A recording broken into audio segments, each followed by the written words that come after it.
from the Lakeside Newsroom of the Henrico Citizen, your hometown news source since 2001. This is the Henrico News Minute with publisher Tom Lapis. Henrico County Manager John Vithoulkas unveils his proposed budget for the coming fiscal year.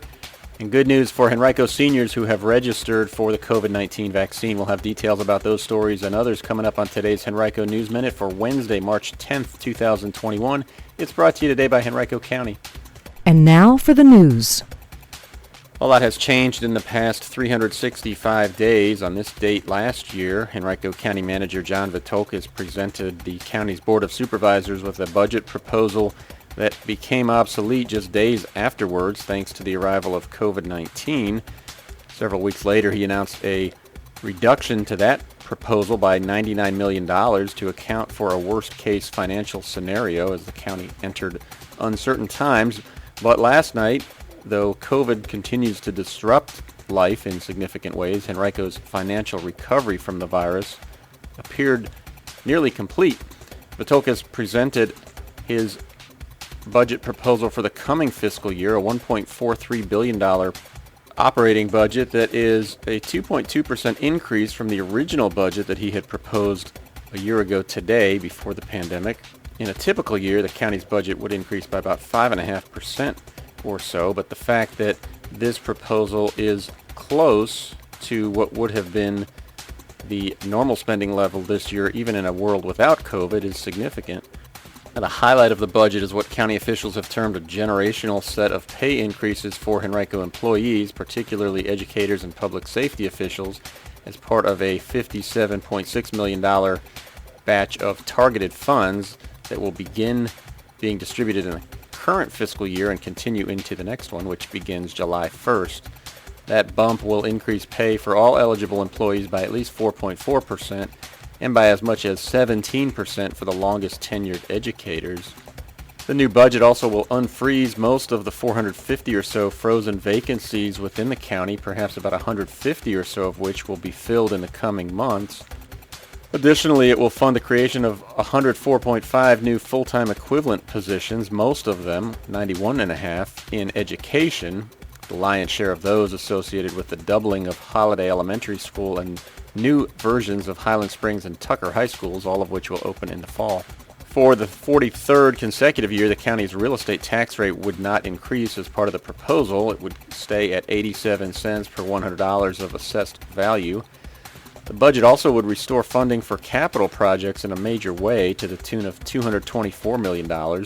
That amount would include $54 million for the expansion and renovation of the county's two advanced career education centers at Hermitage and Highland Springs High Schools, as well as about $22.5 million in funding from the new Central Virginia Transportation Authority. That's money that will come in addition to the regular state funding for transportation projects, and it could increase to as much as about $30 million, according to county officials.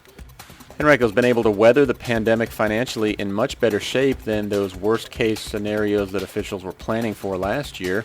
That's due in part to a $1.5 billion increase in property values in the county, driven mostly by residential property values that have pushed almost 5% higher and helped counteract a 2.7% slide in the value of commercial properties. Higher than anticipated sales tax revenues also have helped. They'll still be lower than during a typical year, but are expected to total about $70 million by the end of the current fiscal year in late June. The overall operating budget includes the $983.9 million general fund, about 57% of which will be allocated to the public school system. County officials are hoping that the hospitality sector will rebound in a better than anticipated way in the coming fiscal year, which would drive more meals tax, hotels tax, and sales tax revenue. The county expects about $19 million in meals tax funds by the end of the current fiscal year. That's a drop of more than $11 million from recent years.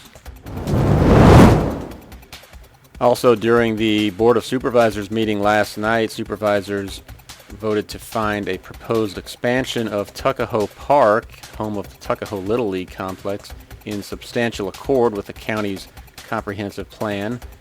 Plans there call for renovation and addition of several fields, as well as a creation of a new entrance off John Rolfe Parkway, just north of Ridgefield Parkway, as part of a $16 million project funded by the 2016 bond referendum.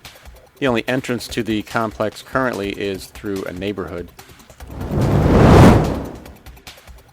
Well, if you are 65 or older and live in Henrico or Richmond and you had pre-registered for the COVID-19 vaccination by the end of last week, you should have been contacted by now and offered a chance to be vaccinated. That was according to Henrico and Richmond Health District's nurse manager, Amy Popovich.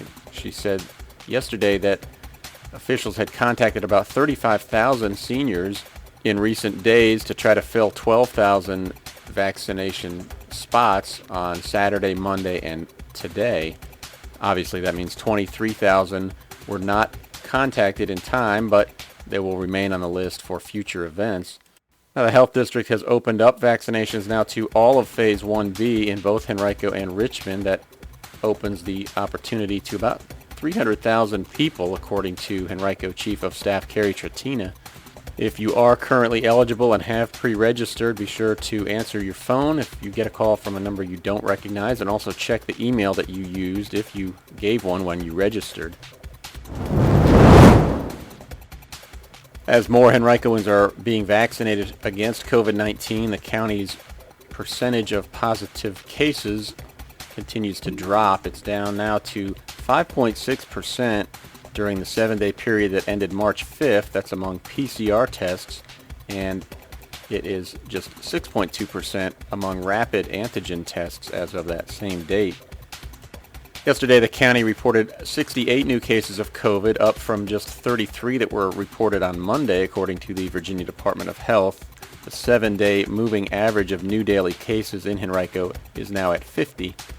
There were no new hospitalizations reported yesterday, but 4 new virus-related deaths.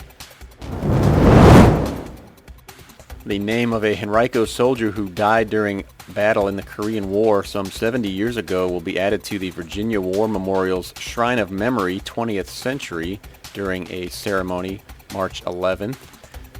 U.S. Army Private First Class Richard J. Harris of the county was wounded and died in battle October 5th, 1951 in Korea. His name and that of a second soldier from Appomattox who lost his life during the 1983 bombing of the U.S. Embassy in Beirut, Lebanon, will join more than 12,000 other names of Virginians who were killed in action from World War II to the present day. The memorial adds names to its shrines once or twice a year. Here's something you might want to mark your calendars for. The Cultural Arts Center at Glen Allen will host an artist's opening reception on Thursday, March 18th from 6 to 8 p.m. in advance of the opening of Lego artist Brian Cortez' exhibit and works from youth artists in the center's Artreach programs. You'll also have a chance to see an exhibit from the Richmond Woodturners in the center's Glass Doors Gallery, as well as Sharpies and spray paint on display by Jay Hall. Admission is free for all ages. Masks will be required while inside the building at all times. Today's Henrico News Minute has been brought to you by Henrico County's COVID-19 Emergency Rental Assistance, providing assistance for those who've experienced economic impact related to the virus, such as job loss or furlough. Applications are available at henrico.us/DSS or by calling 501-5294.